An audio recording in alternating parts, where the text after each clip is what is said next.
Hey, this is Matt once again. Welcome back to another video, and this is a paid request for Tim. Thank you so much for that. For those interested in requesting any type of videos, movie reviews, re-reviews, random thought streams, commentaries, live streams, random thoughts, video game playthroughs, whatever the case may be, PayPal is the best way to do that. Do have a Cash app as well. The links are down below in the info box, and I will get to it as soon as I possibly can. And this is for I Spy from 2002, which I was curious to give this a watch again, and my feelings for it are the same as how I've always felt about this film. If I have to think about it, this is probably the fourth time I've seen the film. First time I saw this was when I picked up the DVD because, hey, I like Eddie Murphy, I like Owen Wilson, action buddy comedy. I'm a sucker for those kind of films. I enjoy that genre. Then probably I was doing in a few years later, probably like 5 years after that, I watched it again. Then at one point I was doing like an Eddie Murphy marathon, and I watched it during that, and then this right here. And my feelings all four times the same. It's alright. It's not great. It's not amazing. It's not the worst he's done. But it's nothing special. It's nothing that really is that memorable. It's fairly run-of-the-mill. I mean, for all intents and purposes, I should be bashing this movie tenfold. But at the same time, it doesn't make me mad or angry or upset.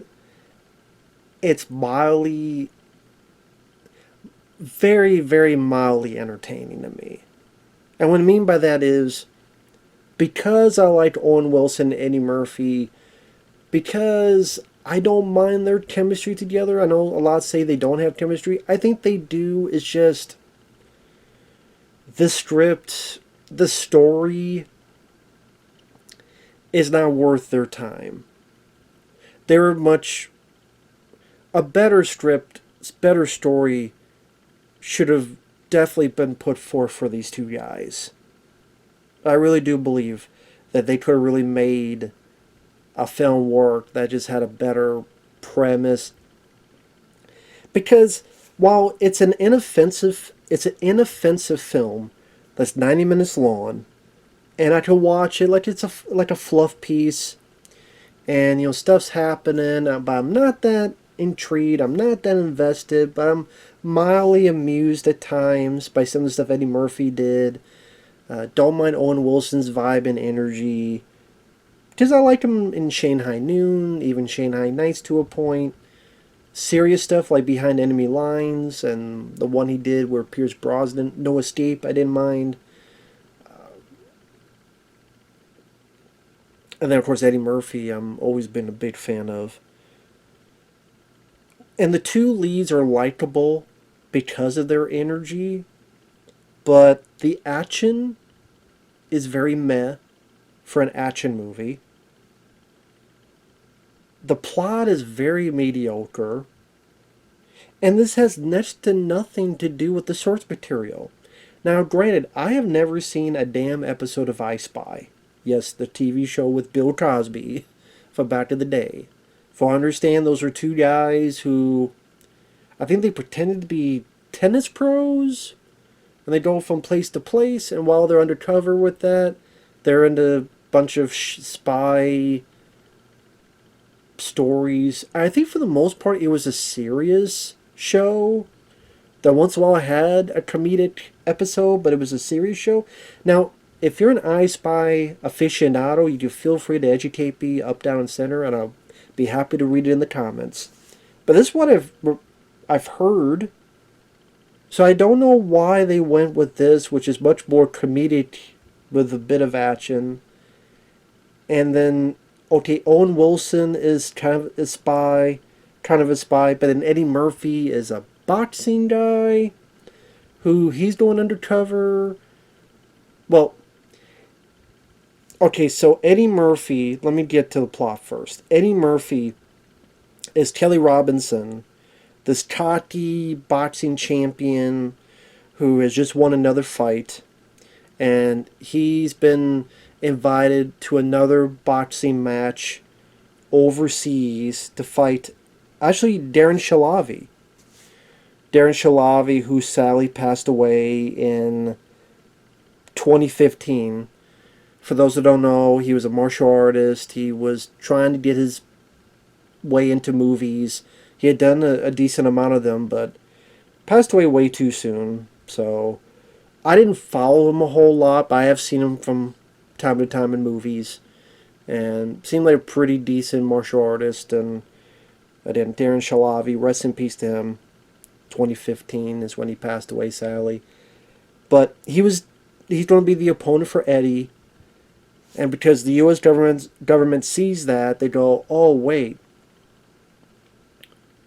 Owen Wilson, we don't get you with Eddie Murphy and pretend that you're his assistant, whatever, so you'll be close. Because the guy behind the competition, behind the match, sponsoring it, is Malcolm McDowell, who is the main villain in the movie. And the reason Malcolm McDowell is setting this up is because he's got this stealth plane. Oh, what the hell was it? The Switchblade. Where it could turn invisible.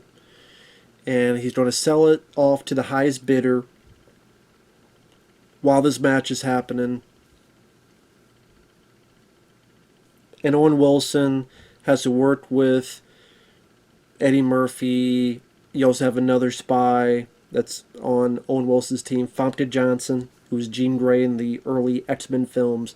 She was in this underrated creature feature film called Deep Rising. Other people, Gary Cole, who was the boss in Office Space, is like, yeah, do I have to have you come in on Saturday? And actually, yeah, do I have to have you come in on Sunday? That guy in Office Space, he is another agent playing, I guess, a Spaniard named Carlos. I don't know. I guess I guess Spaniard.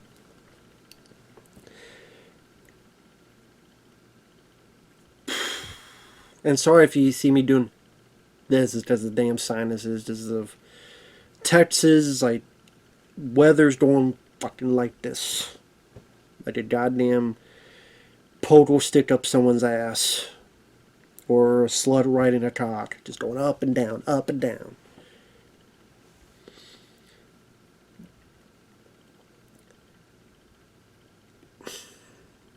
This movie, like I said, it's okay, but nothing that you'll remember. This is why I'm having a bit of difficulty reviewing this. Because it should have been a lot better. But it doesn't make me mad. But at the same time, it has issues. But then, this is another one of those bombs Eddie Murphy was having at this time. Pluto Nash, which I think is worse than this. Showtime, which I think that's better than this. Before that, Metro sadly bombed, and I think Metro is one of his most underrated films.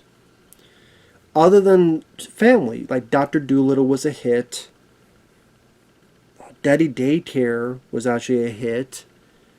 But when he was trying other stuff, they were bombing. And of course, Shrek was the biggest hit during that time for him. And this is just one of those movies that it felt like everyone was kind of like taking a paycheck. It didn't feel like there was any heart to it. It didn't feel like there was any... This seems like a movie you would throw on Netflix nowadays. You know how sometimes these action films, which some of them I like, Six Underground, I like, other people don't. The one with Jamie Foxx with the Vampires Day Shift, I really enjoy that. But there's some, like the stuff with The Rock. This seems like one of those kind of throwaway Netflix action movies. That's what it seems like. It has that feel, it has that look, only this was done in 2002. Kind of a throwaway with big stars, and then it comes out, and then you don't remember it. Which I guarantee you not many people remember this film. I mean, the opening is Owen Wilson's trying to rescue this pilot. He screws up. There's an avalanche. They get shot at. He gets the pilot killed. He gets the info he needs, but he gets the pilot killed because he's the one who couldn't pick up a fucking phone. And then an avalanche happens, and then he's getting the pilot and he's shooting at it, but because he had the pilot like this, when he puts on the pilot, he's full of holes. So it's like, wow, great job of your job. You got the guy fucking killed. How the hell is this one of those movies that usually you'd have the captain yelling at the lead character, but he's not, because he fucked up. He got the guy killed, but maybe he lied about it. But it's like, wow, what a great first impression of your lead spy guy. Fucked up from slipping on an avalanche, and then got a pilot killed. Wow, good job, Owen Wilson. And then you have Eddie Murphy, which I just see, some people not liking his character because he's a bit unlikable, he's cocky. I guess for me, that is true, but it's Eddie Murphy, and I like his, I don't know, you just say he's like trying to do a skit from SNL, but I like Eddie's energy enough in the movie. There are tons of movies he did better than this. On the flip side, I'd rather watch this than The Haunted Mansion. I'd rather watch this than Norbit, because I fucking hate Norbit. Night Professor 1 and 2, especially the second one, which I fucking hate. What was Coming to America 2? There's way worse as well. I mean, it's inoffensive, but it's not great either. I did, like a little bit of his boxing. You don't get to see a whole lot of it, though. I did like he did a little bit of his little Stevie Wonder, which he would do on SNL. I mean, knocks the guy out. I got a little chuckle out of that. And then afterward, he gets the call from George W., which I don't know if this is true, but I read that it was Will Ferrell who did the voice of George W. on the phone. I don't know how true that is. But it's like George W.'s like, we got a situational attitudinal problem. Like, it just... If you ever hear George W. Bush referenced in movies at this time, it'd be as a southern idiot. Because nobody liked George W. Again, people talk about Trump nowadays. People forget about George W. Bush. And how fucking bad George W. was. But anyway.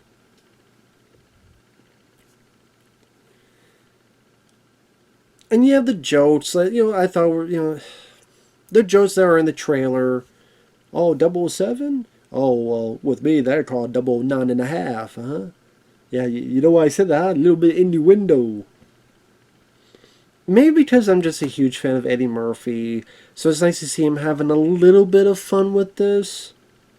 So not quite sleepwalking through it. Like, he has a little bit of energy, a little bit of razzle-dazzle here and there, but the story of just, we gotta find this fucking plane, and Malcolm McDowell, any fucking person could have played this role. He's barely in the goddamn movie as the villain, and when he's there, he just says some routine bad guy exposition. Again, anybody could have played this role. Anybody. Any fucking person. There's nothing unique or special or quirky or interesting about the bad guy. And then the banter that Owen and Eddie have, it feels like the stuff they were... Because it's directed by Betty Thomas. She did the Brady Bunch movie, Dr. Dolittle, the Howard Stern film Private Parts, Alvin the Chipmunks 2, and I don't know if she was... Okay, all those films I mentioned, does any of that make you think she could do an action comedy? Dr. Dolittle? Okay, she worked with Eddie Murphy before. The Brady Bunch movie? Not a bad movie. Private Parts? I don't like Howard Stern nowadays. He's a fucking bitch nowadays. But I like the movie, Private Parts. It's total fucking fiction, it seems like, compared to how he is nowadays. But still, I like Private... Well, I like my Private Parts, but I like the movie as well. But the lady who did those films, what makes people think, oh yeah, she could do a $70 million action comedy. No. And then even when you watch the trailer, you go, okay. And that's why it made 33 million in the U.S. and 60 million total. So it was a total fucking bomb.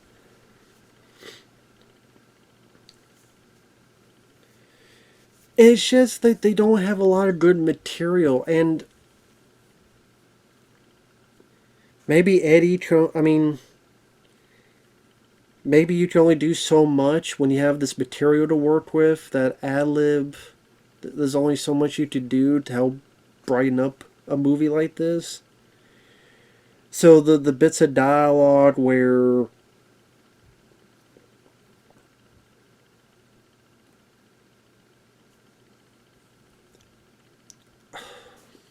okay, for example, Eddie Murphy's assistants can't understand Hungarian or whatever, so Owen can translate, but he gets them a cheap room. There's a bit where on the plane they show he makes up this word of these contact lens that gets Eddie Murphy interested because Eddie doesn't want to go to the party earlier than what Owen wants him to. So hey, well, okay, I did this special tech to this guy. Oh, well, really? Wait a bit, I did the special tech. So they make a big deal out of this, a camera thing where you put in one contact lens, the other guy has it, so I can see what you see and vice versa, which is important for later on in the film.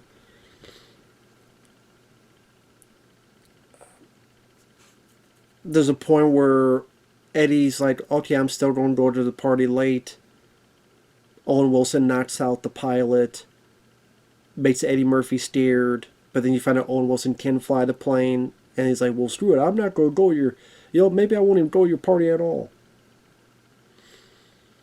When they land, some people take Eddie Murphy, and you find out it's a fake test to see if he'll talk, and it's not because he was being tough, it's because he forgot who Owen Wilson's name was, and that's where we see Famke Janssen, who is one of the agents with Owen Wilson. There's the stuff you see in the trailer. There's Eddie Murphy not realizing there's a silent alarm, and they try to go up, but they fall, so they escape.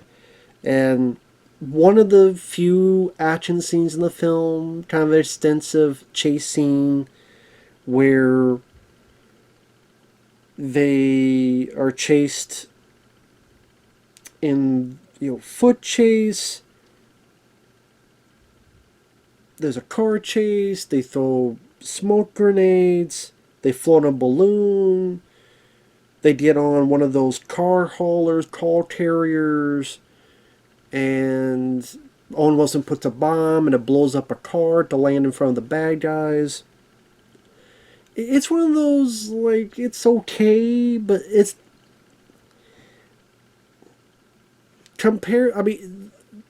the next year, whether you like those films or not, Matrix Reloaded, Bad Boys 2, even, X-Men 2, like, people were really up in the action during this time period, so this kind of felt more pedestrian, more just serviceable, but it did nothing that really could be talking about with your friends if you saw this on a Friday night.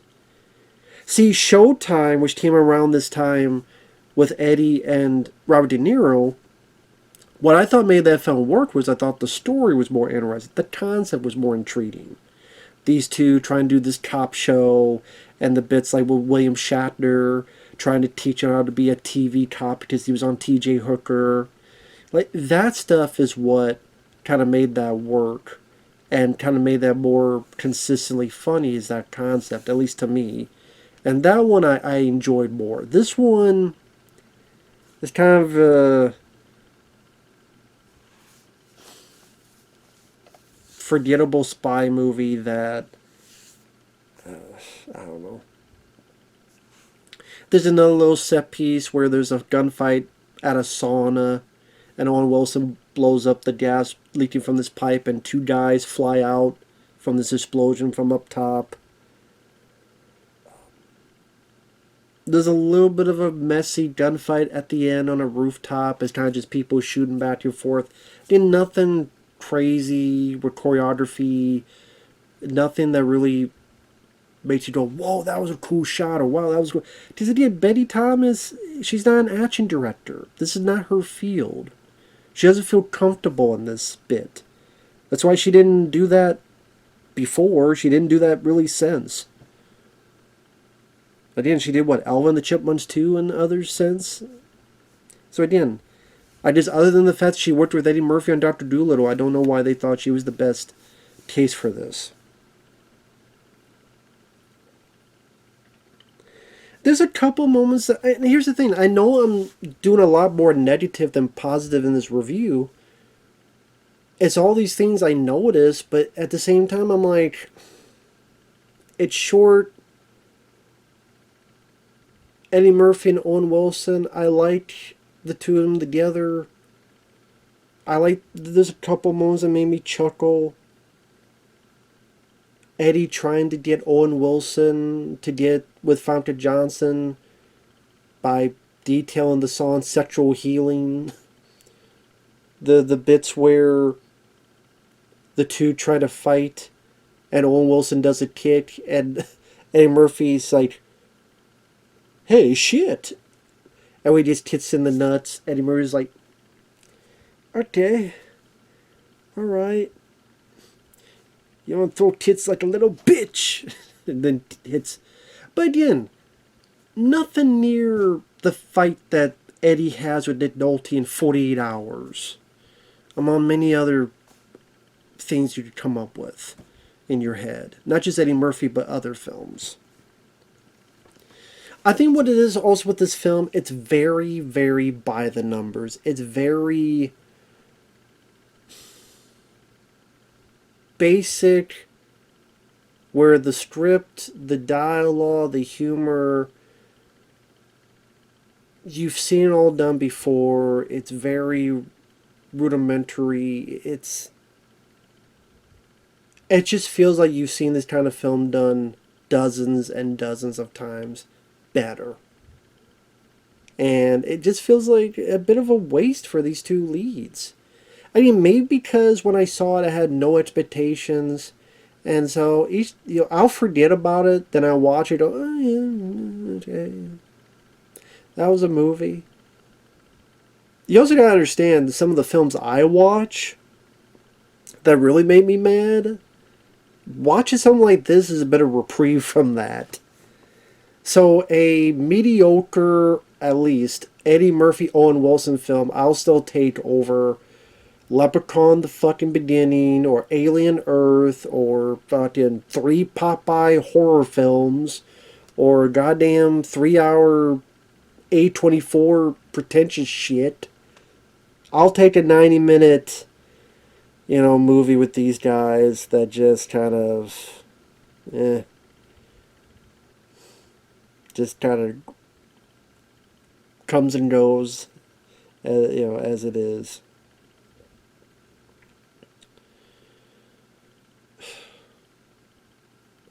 Spoilers, you find out. You think Famke Johnson got blown up by a car bomb, so Owen Wilson's pissed at Eddie Murphy because you should have been more careful. They get into a fight.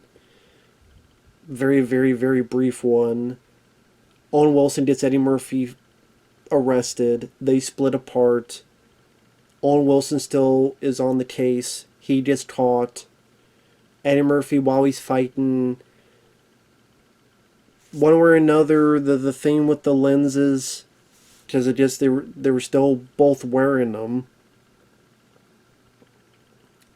At least Eddie Murphy was still wearing his. He forgot to take it off, I guess. Thank God Eddie Murphy forgot to take that. I mean, you would think you'd realize you have a goddamn contact lens in your head, especially when you're getting ready to do a boxing match. Okay, you're getting ready to do a boxing match. You don't think you notice you got something in your fucking eye, like this contact lens, that maybe I'd take the shit off? But no. Especially when you're pissed at Owen Wilson, but I guess not. And because he really likes to text so much. I guess that's the explanation, but still, whatever. Very convenient. So that when it's turned on while he's fighting Darren Shalavi, He sees Owen Wilson's caught and stabbed in the leg for interrogation. So he knocks the guy out quickly, gets to where he needs to go, and you get this very subpar action scene, kind of shooting back and forth. Fountain Johnson's like a double agent, so she's working with the bad guy. Gary Cole comes in, then our Toolies don't know who's the bad guy. Fountain Johnson, is she a double, triple agent, or is Gary Cole? You find out, no, Gary Cole is the good guy, Fountain Johnson is the bad guy. Michael McDowell just gets killed by, I think Fountain kills him, just shoots him in the back while he's trying, like Michael McDowell just wasted. It's such pointless for it to be him. Anybody could have played this again. So yeah, I'm definitely more negative than positive on the film, as you can see. But I know it's weird to say it. Something about it doesn't make me mad. I guess I'm a sucker for action buddy movies. It's not a part of a franchise that I know much about, because I don't know shit about I Spy. I like the two leads. I see moments of their chemistry that, if in a better movie, in a better project, could have been a lot better. It's short enough that it made me bored.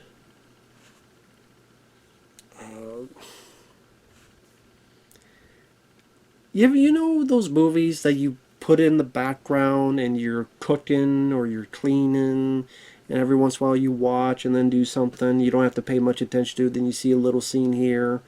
That's what this movie is. For me, it's one of those kind of movies. It'd be like kind of maybe a little bit, if this is like the whole Eddie Murphy filmography, it'd be kind of this, maybe a little bit lower, where it doesn't make me mad, but it's not that great either. At the end, they get the plane, then they fly the plane, then they crash the plane, but then they have the device that would have hurt a lot of people, but then Gary Cole takes all the glory while Fountain Johnson gets arrested, and then I guess they try to set up for a sequel or something where Owen Wilson says, I got this other device, I guess you don't want to try it. This is jelly blah blah blah thing where it can make you fly. Oh, I always wanted to fly. Yeah, my mom said it was crazy. That was the first time I hit her, or something like that. Or that was the first time I hit someone. So I guess he hit his mom or something. I'm like, did I hear that right? So that kind of made me laugh. I'm like, what the fuck? And you find out Owen Wilson's making it up, so he's like, tell someone, give me some jelly and some parachutes. Then the movie ends with some fucking shitty song. It's just, it's very run-of-the-mill. Very run-of-the-mill. And I guess it's that sad thing of movies today where even as run-of-the-mill and as unimaginative and as uncreative as this film is, I still rather watch this than a lot of the fucking films nowadays. That's how fucking bad films are. Not even kidding, man. Not even kidding, man. Shit. A lot of things it could have done better, should have done better. I wish it would have done better, but it is what it is. So, that's why at the end of the day I say it's okay, despite all the shit I said about it. So, take that for you will. Thanks for watching, take care, and we'll see you guys in the next video. Bye-bye for now.